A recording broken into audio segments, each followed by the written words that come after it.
Hello everyone, welcome back to the channel. In this video I'm going to walk you through an easy step-by-step guide on how to set up EverWebinar email reminder.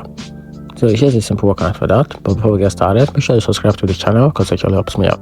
So to get started, make sure you log into your EverWebinar account, then go to your webinars dashboard, then select the webinar you want to edit, then click on notification from the left hand menu, then go to the email notification.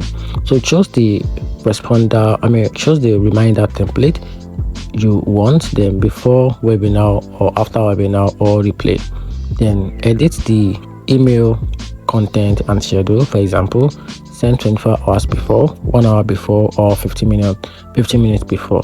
Then click the save changes, which is save your settings by clicking the save changes or apply changes, and EverWebinar will now automatically send reminder emails to your registrant.